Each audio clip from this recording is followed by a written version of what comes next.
At brunch, my daughter-in-law said, "We've decided not to invite you for Christmas." I just nodded. My name is Mary Beth Ellison, 71 years old. I live alone in Briarwood Hollow, a quiet little town where the snow falls thicker than memory. If you're listening to this on a cold evening in a kitchen filled only with the ticking of a clock and a teapot that's just run dry, then maybe we're not that far apart. I used to be called Mom, Grandma, the woman who never forgot a single birthday, who showed up for every holiday. But this year, for the first time, I wasn't invited to Christmas. Not because I did something wrong, just because maybe I'd been around too long. Long enough to become part of the background no one notices anymore. I'm not telling this story to complain.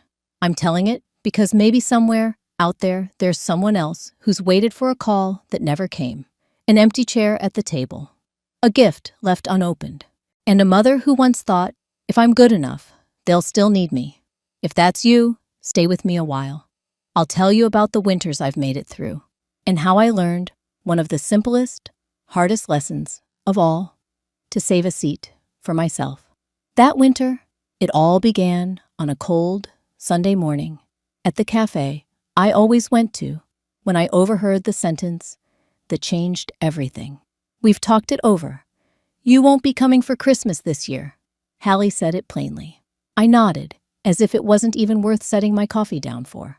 Fern and Hearth looked just like it always did on the Sunday before Christmas, just busy enough, cozy in that careful kind of way.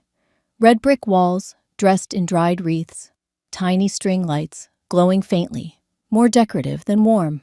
The chairs were still upholstered in that soft cream leather edges, a bit worn, but always clean. I picked my usual spot by the window, where I could see the town's Christmas tree, in front of the post office, still just two faded ribbons and a dull silver star, like every year. I got there early and ordered a cappuccino, same as always. Ellie, the young waitress with the dimple on her left cheek, didn't need to ask. "Still going with the strawberry muffin, ma'am?" She smiled, setting the tray down like I was a fixture on her shift. I nodded. "Thank you, dear." Her smile was the only thing that made me feel like I hadn't completely disappeared on mornings like this. Hallie showed up first, always on time, as precise as a minute hand. Travis followed a bit slow, like he hadn't fully stepped out of last night. He sat before even unwrapping his scarf. Hallie pulled her chair out with intent, back straight, beige, turtleneck hands, resting on the menu she never actually looked at. I didn't bother asking how anyone was. These kinds of mornings weren't meant for catching up, just arriving, ordering, announcing, and leaving. Hallie didn't wait for the drinks to land. She said it without hesitation. "We've talked it over. You won't be coming for Christmas this year." I nodded again, as if I'd already said it to myself before she did. Travis glanced at me once, then stared down at the table. Hallie kept going like she needed to finish the explanation to make it official. "Becca's at that age where she needs more privacy. We thought we'd try something simpler this year, just us and the kids. Jonah's still young, so he won't notice. But Becca..." I nodded again, not in agreement, just to end the sentence. No one touched my muffin. It sat there still warm beside a cappuccino, already half gone. I stood up. "I assume I'll be paying for myself." I pulled out my wallet and placed the exact change beside the plate, careful not to let a single coin slip. Ellie returned just then, carrying a tray of tiny gingerbread cookies. "For you to take home, they're homemade," she said. I looked at her. This time, I didn't nod. "I don't need it. Thank you." No one stopped me. No one reached out. No awkward glances. I left the cafe like someone stepping out of a play that had no more lines for them. And I wasn't finished with this chapter. I had only just begun. The air outside was so cold, it stung my skin. The sidewalk had already been salted, but patches of dull gray ice still shimmered underfoot, like wounds that hadn't quite healed. I walked slowly, not because my legs were weak, but because there was nothing to rush toward. People brushed past with purpose. Everyone seemed on their way, somewhere warm, the post office, the bakery, maybe just back home. Not me. I walked toward the hill where my car was parked. I hadn't walked this stretch, in December, for 12 years, not since Becca was in preschool, and I'd pick her up twice a week. Back then, Hallie had seemed grateful. She used to call me the one who kept tradition alive. I still remember her handing me a thermos of cocoa once and saying, "Thanks for coming early, Mom." Well, I came early today too, only this time no one needed me. They came to make a decision. I came to receive it. At the corner was the used bookstore I used to take Travis to when he was in 3rd grade. He had stared at the ceiling map so long, I had to come back and buy it. Now, taped to the front window, 60% off, moving soon.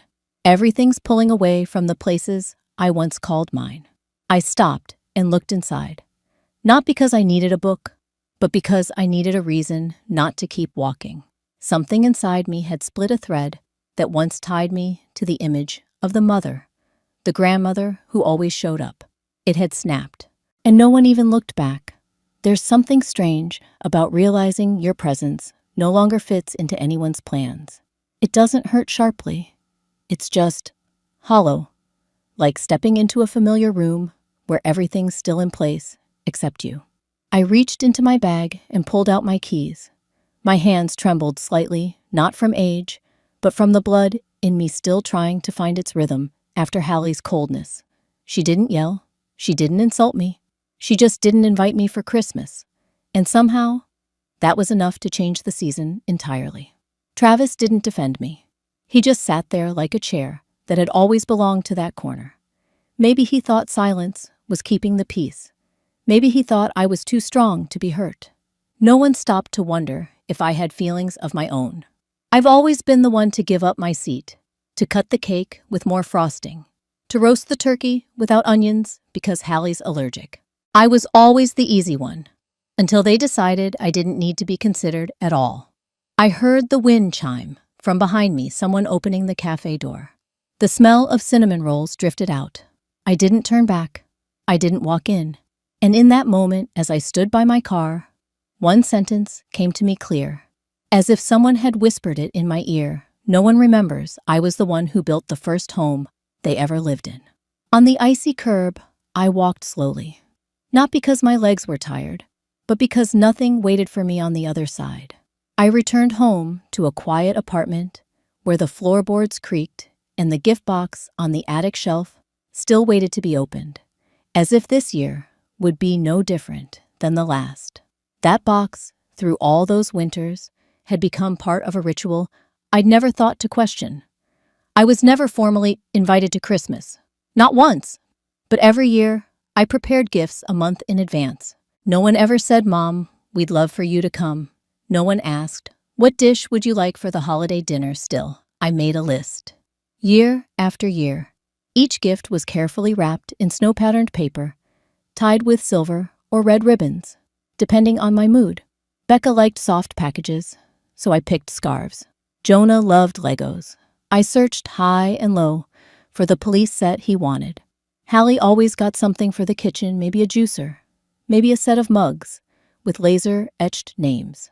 As for Travis, he rarely opened his gift in front of me, but every year I left him a dark wool scarf with a Home Depot gift card tucked in a separate envelope. No one ever said thank you, but I didn't wait for it. Back then I thought, if I remembered someone, that was enough.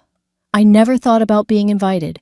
I just believed I was supposed to be there. Every year, at the start of December, I'd reach for the attic ladder, step by step, to pull down the Christmas box, even if I knew I might not use anything inside. Maybe I'd grown used to preparing, as if not doing so would make it even easier for them to forget I existed. I opened the box.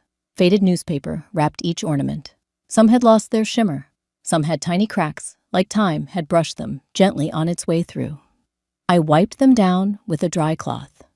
The scent of dried pine, from the sprigs buried at the bottom, drifted up, bringing back older winters. When I lived with Travis's father, we used to get a real tree taller than 6 feet. Every morning, sap would puddle on the floor beneath it. Back then, Hallie called me the keeper of the season. The year Travis lost his construction job, I didn't ask questions. I just called the bank and transferred $5,000 into his account. No name, no message, and it was never mentioned again. But I knew it helped That same month, Becca had new shoes, and Travis didn't have to deliver at night anymore. When Hallie had Jonah, she came home for 3 days before calling me. "Could you maybe cook something for us?" I made oatmeal with mashed apples and dropped it off every evening, left it in the fridge, never stepped inside. They said they needed space. I nodded. I've lived with those nods for so long, I can't remember the last time someone asked me if I wanted anything. I think I was programmed to stay just on the edge as long as I didn't take up too much room.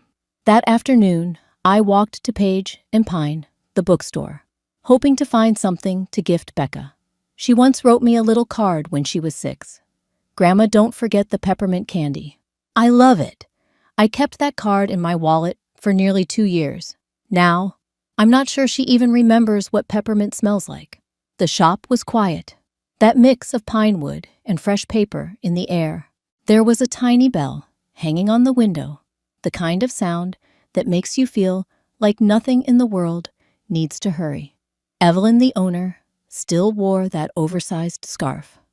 Her eyes squinted into a smile when she saw me. "Looking for a gift for your grandkids again?" "Miss Mary Beth?" I nodded, then stopped. "No, not today." I hadn't picked anything yet. I stood quietly for a while, scanning the children's section. Hardcover books lined up reindeer, Santa gingerbread men, all in neat rows. There was one I used to read to Travis nearly 40 years ago, The Night Before Christmas. I don't remember much of the story, just that he used to yawn when I got to the flying reindeer part. He liked real things. I, on the other hand, wanted to hold on to whatever magic winter had left. Evelyn handed me a cup of tea, tilted her head. "You know we're looking for a storyteller on Saturday mornings. The kids come in pajamas, sit under the tree. It's a joy." I smiled faintly. "You think I could be a storyteller? You're the most natural one." "I know," she said, without missing a beat. "The way you speak, slow and soft, makes people want to listen." I didn't answer. Just reached for a book with a deep blue cover. Reading stories to children. That's something I used to do every night all those early years of being a mother. But no one ever asked me to do it, outside of family. I sat down on the cushioned bench by the window. Outside, snow had begun to fall again, light, soft, silent. Inside, the sound of pages turning and a faint chime became a gentle backdrop. And I realized there is a world where I don't have to earn my place with gifts, silence, or sacrifice. It's just, I'd never dared to step into it. When I left the shop, I carried nothing. Evelyn handed me a card with the storytelling schedule. I slipped it into my coat pocket. No promises, no refusals. I walked home. The wind had turned colder than it was that morning. The apartment was dark, no one waiting. On the table, last year's gift box still sat untouched. I opened my notebook. The page was blank. No appointments. No shopping list like all the years before. I looked at my fingers, lined with soft creases. No longer quick, but steady enough to write one thing. Just one line. In neat, deliberate strokes. This year, I'll try bringing nothing and see who still invites me. I sat there for a long time. Maybe it's time to take inventory of everything I've given and finally ask what's left for me. I used to be an accountant. I remember every dollar. But I never used that skill to count what I'd given away, not until this week. I printed the bank statements and laid them out on the old dining table, which also serves as my desk now. The maple wood is scratched in places from the time I dropped a plate last year. A red pen sat next to my tablet, a cup of coffee cold since morning. I wasn't doing this to blame anyone. I just needed to know how much of my life I'd poured into others, without ever being named. First line, $200 a month for internet for 4 straight years. Since Hallie said, "We'll cover it, Mom. Just keep the account in your name so it doesn't get shut off." I don't remember if I nodded or just stayed quiet. Either way, the total came to $9,600. Next home repairs the year Travis's basement flooded. I held the insurance, fronted the cost. $14,500. Then the down payment to help Hallie with her car. $6,200. Summer classes for Becca. $1,800. Emergency hospital bill when Jonah had a high fever 2 winters ago. $3,200. And that's not even counting the meals, the toys, the electric bills I quietly paid. I put it all into a simple spreadsheet, rows for each item, columns for each year. The final number, $276,800. I stared at that number for a long time, not because of how much it was, but because I'd never realized how much I could give and still survive. Not comfortably, just survive without feeling like I had anything left. My phone sat silent on the table. I pressed the button and left a voicemail for the law office I'd used for years. I need to stop all recurring transfers, and I'd like to schedule a review of my authorizations. My hand didn't shake. It was just quiet. That afternoon, I stopped by Maple Bean, a small diner that still makes toast crisp on both sides, like they did when I worked with the retired accountants circle. The tables are round in steel. The waitress still remembers I prefer peppermint tea over coffee. Silas was already there, more silver in his hair than last time, but his back still straight. We'd worked together on a few fundraisers after retirement. "Heard you're thinking about revisiting your will," he said as I sat down. I nodded. "I think it's time to redefine what my share really means." Silas didn't press. He just pulled out his notebook and handed me a page. "I usually write this down for retirees, but I think it fits you better. They didn't invite you because you weren't worthy. They didn't invite you because they assumed you'd always walk in anyway." I let out a short laugh. Maybe I did walk in too often. We sat a while longer, not saying much. Sometimes retired people know how to care without intruding. Silas ordered a second iced lemon tea. I didn't get anything else. "I used to think that if I didn't help, they'd struggle," I said, as the soft diner lights began to dim with the late afternoon. Silas didn't answer. He just nodded slowly. I left before it got completely dark. The snow hadn't started again. I walked a short stretch down Main Street. Christmas lights had already been wrapped around the lampposts. At the bank nearby, an older woman sat at the counter counting coins from a small fabric pouch. Her gloves were fraying. The plastic cup beside her had a chipped rim. She didn't look at anyone, just focused on her task. I stood and watched for a moment, not out of pity, but because I understood her. Maybe she too had once been the one who always prepared, always sacrificed, always said yes. And then one day, no one needed that anymore. No one pushed her away. They just didn't save her a seat. Back home, I opened my file cabinet. 3 savings folders. I added a 4th for myself, in any situation. I moved $12,000 into it. No one knew. No one needed to. Just me. And for the first time, I didn't wait for anyone's permission. Night fell slowly. The wind hummed lightly against the windows, but the old desk lamp kept the room warm. I switched it on, a soft yellow glow brushed across the wrinkles on my hands, and the bill with my name printed at the top. For the first time in years, I crossed my own name off the family ledger. I closed the folder and looked out at the fog-covered window. And for the first time in years, I didn't want to stay in a place where people only kept me because I was familiar. I didn't leave a goodbye note. No parting words.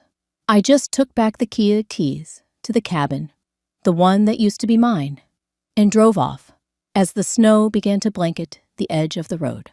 The cabin sits by Larch Pine Lake, where the pine forest runs thicker than memory.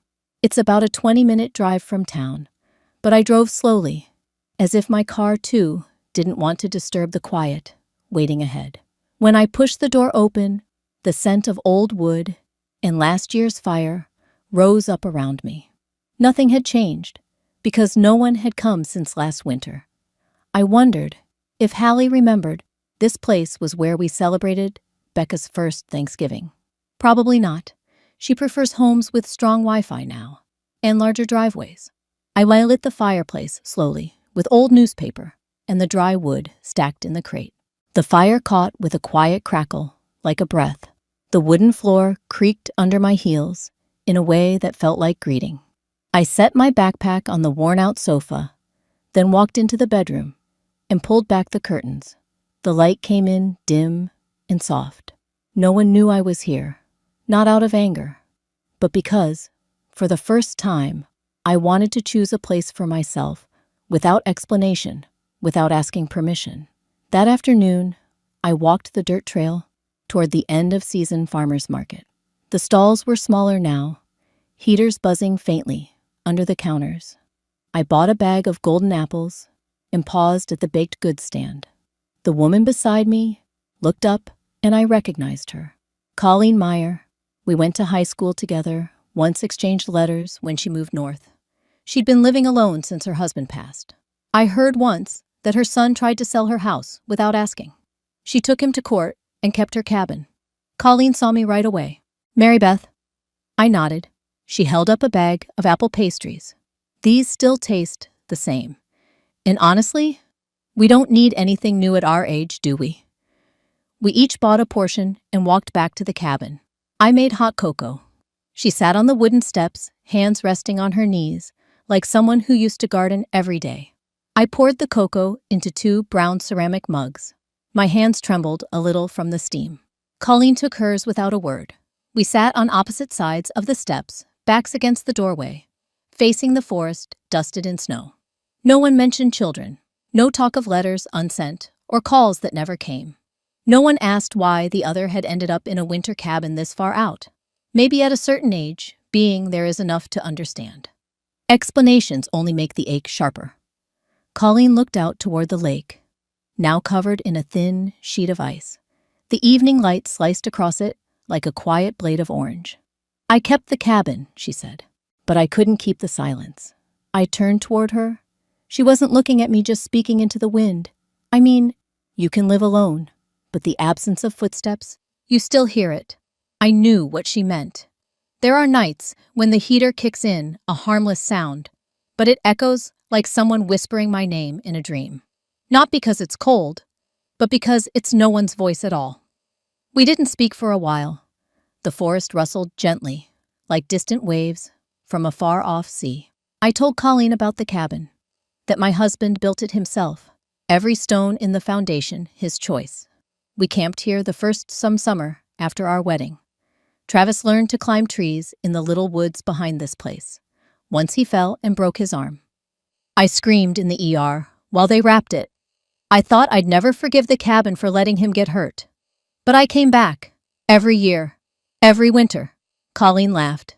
Kids never take care of the things they didn't pay for. I smiled. Then we keep them. Not to hold it against them, but to hold on to what's left of ourselves. I wasn't sure if she understood what I meant, but I didn't need her to. That sentence was for me. A quiet vow from someone who once forgot her own worth. The sun dipped lower. Colleen stood waved. No promises to see each other again, but that wasn't needed. People who survive to this age, they know how to return when it matters. I gathered the mugs, folded the blanket, secured the windows. The wind outside picked up, but the fire inside still glowed. I hung my coat on the wooden hook by the door. A moment later, there was a knock. I opened it. It was Mr. Rourke, my neighbor from across the hill. He held a wax paper-wrapped tin of oatmeal cookies. Said nothing, just nodded. I nodded back and took them. "Welcome to the cold season," he said, turning to leave. I didn't call him back, but for the first time, I didn't feel like my heart was freezing with the air. I shut the cabin door from the inside. The fire hummed. And, for the first time in a long while, I wasn't waiting for the phone to ring. I never shared the address, but on a snowy morning, I saw a familiar SUV parked at the gate of the cabin. It was the same silver-gray car, high roof, fogged windows, the kind Hallie once said was perfect for kids and dogs. The license plate was still the same one Travis chose when he got his promotion in 2018. I stood by the window, teacup still warm in my hand. I didn't move closer. I didn't step back. I just stood still. They got out after a few minutes of hesitation. Hallie first, wearing a white coat, holding a gift box wrapped in red ribbon. Travis followed, his face unreadable beneath his knit hat. Becca wore a red hoodie, carrying something round made of pine leaves and tinsel. I opened the door just wide enough to invite them in, but I didn't step outside. I only said one simple sentence. "Come in." There's coffee. No hugs. No, why are you here? Or we've been so worried. I wasn't waiting for it. And they didn't pretend. Hallie set the box of cookies on the wooden table in the center of the room. Travis looked around like he was stepping into a place that had once been his, but now had a different lock. Becca stood quietly near the small tree I'd put together. No lights, just a few paper bows and dry pine cones from the backyard. I poured the tea. Didn't ask what they wanted. Hallie spoke first. Mom, I know it was sudden. I mean, you leaving. I didn't respond. Just set the teacup in front of her. I thought maybe you just needed space. But Becca really missed you. I turned to Becca. She said nothing, but placed her handmade wreath on the table, twisted wire bits of fabric, and 2 slightly uneven paper snowflakes. I reached out, touched it gently, then nodded. Travis sat down on the wooden chair near the fireplace. It had been a long time since I'd seen him sit lower than me. He looked at me for a moment, then said softly, "You leaving made me feel lost." I sat across from him, fingers curled around my tea. The only sound was the quiet popping of the firewood. I didn't smile. I didn't cry. No one said anything when I was there, I said. I poured more tea for myself. Now I'm quiet, and that's the problem. No one argued. No one defended themselves. Hallie shifted forward. I brought gingerbread. Becca picked the flavor you like. I nodded, but didn't open the box. Didn't say thank you either. I've lived long enough to know not everything brought to your doorstep is love. The soft light from the string bulbs wrapped around the bookshelf made the room look warm, but nothing could warm the space between me and them. I picked up Becca's wreath and hung it on the bedroom door, on the same nail I'd kept from past Christmases. She watched me, didn't say a word, just pressed her lips together the way her mother does when she's trying not to cry.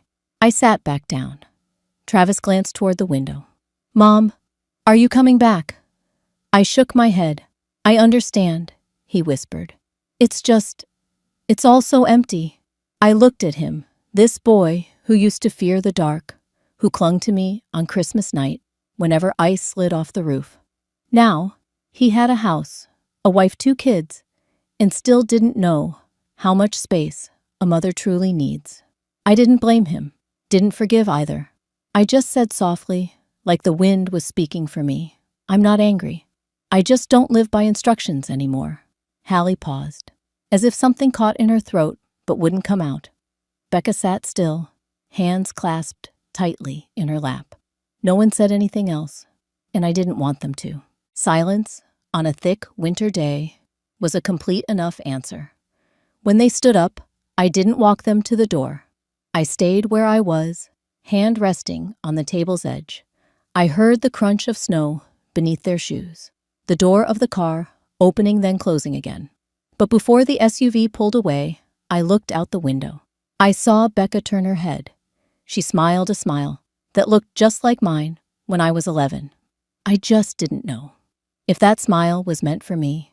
But either way, that visit closed a door and opened a path I chose for myself. I used to be called Mom, wife, Grandma, but no one ever asked me, what do I want to be called that morning? I walked across the stone path, covered in a thin glaze of ice arms, holding a basket of cinnamon cookies and a worn book with folded corners. Snow was falling lightly, little white flakes resting on the tips of my shoes, collecting at the hem of my deep gray coat. The scarf around my neck, hand-knit, still carrying the scent of baby shampoo, was the one Becca gave me 2 years ago. Paige and Pine sat at the corner of town, where everything seemed to move slower as the year wound down. The door opened with a soft chime. Evelyn looked up from the counter. Mary Beth, she called, waving like I was someone she'd been waiting for. No one here knew how many dinners I had spent, in silence, seated at nameless tables. Here I was, simply the woman who brought cookies and a few stories. The reading nook was right by the window, where soft, winter light poured in through fogged glass. The children sat in a circle on the rug, wearing bare-eared headbands, tiny hands clutching steaming cups of cocoa. I leaned down carefully, placed the cookie bag on the wooden side table, and opened the book. The story I told that day had no princess, no dragon, just an old woman living alone in a wooden cabin deep in the forest. She used to have a big family, but over time, one by one, they forgot how to knock. The children listened with wide, quiet eyes. They didn't interrupt. They didn't ask why. They didn't need to know the woman's real name. They just needed to know she was still there lighting her fire, telling stories to the squirrels, the wind, and the pine trees. I spoke in an even tone, no theatrics, no exaggeration, just as if I were reading to myself. When the story ended, I passed out the cookies. No one asked, "Who do you live with?" or "How old are your grandkids?" They just asked, "Will you tell another one?" And I nodded as if I still had something worth holding on to. I stayed for a while after the children had gone. Evelyn came over, gently, set a business card on the table. "We're looking for someone to tell stories more regularly," she said. "I know you're not one for titles, but if you'd like, I'll print a small sign. Storyteller in residence. Mary Beth Ellison." I laughed, just a little. Not because of the title, but because for the first time, I saw my name written without any roles attached to it. That afternoon, I wandered the neighborhood. The breeze was cold, just enough to remind me that winter here doesn't coddle, but gentle enough that I didn't feel rushed. I paused outside the old flower shop. Didn't buy anything, just breathed in the scent. Back when I was someone's wife, I was too busy to notice the difference between the smell of tulips and lilies. Now I know. The same way I'm learning to tell the difference between being loved and simply being needed. When I got back to the cabin, I set the empty basket on the wooden table, took off my coat and relit the fire. The wreath Becca had made was still on the table, dry now, but not broken. I hung it on the window, not for anyone to see, but for me. So I'd remember I was still holding on to something. That evening, I opened my old notebook, the one that had followed me since I moved here. No expenses listed, no instructions left behind, just a few short lines, like footprints after a snowfall. I wrote one more. Today, a little girl said I'd tell stories like magic. Then I paused. Not because the words were beautiful, but because I once believed I had nothing left in me that could be called magic. Now I know some magic doesn't come from anywhere grand. It appears the moment you stop trying to be someone else. The next morning, I walked back to the bookstore, not because anyone asked me to, but because I liked the smell of fresh paper and the way people greet each other with real eyes. I signed the New Year card Evelyn had pinned by the shop door. I didn't add anything else. No grandma, no mom, no Mrs., just from Mary Beth. Nothing more. I used to be called many things. Wife, mom, grandma, the babysitter, the one who made dinner, the one who remembered every birthday, even when no one remembered mine.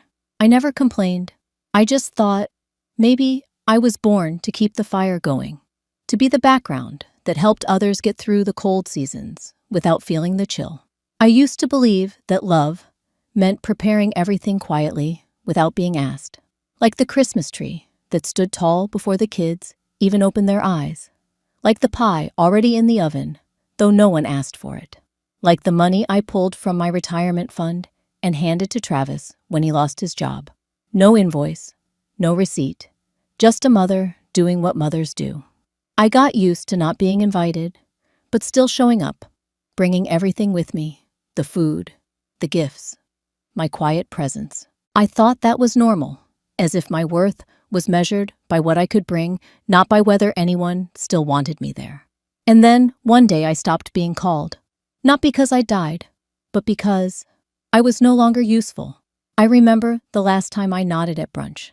No protest, no frown, just a nod, as if someone had cut the string that tied me to the word family, and I just sat there still. That day, I realized some things disappear without making a sound. Like when you rise from the table and no one looks up to watch you leave.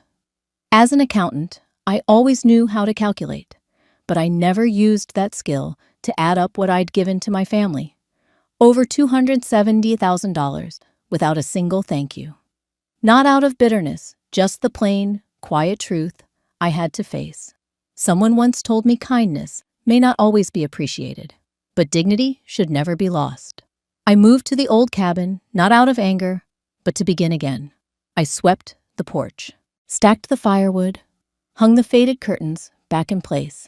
I sat with Colleen, a woman whose children once betrayed her, a woman who thought she'd become a shadow. But together, we lit the fire, sipped warm cocoa, and understood this simple thing: we didn't need to wait for someone else to strike the match anymore. When Travis and Hallie showed up, I wasn't angry. I just wasn't afraid of being misunderstood anymore. I didn't explain. I didn't ask to be forgiven. I simply sat and poured the tea. And when Becca handed me the little wreath she'd made herself, I held on to it.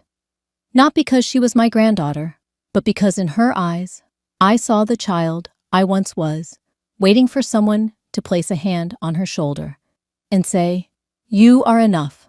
You have always been enough."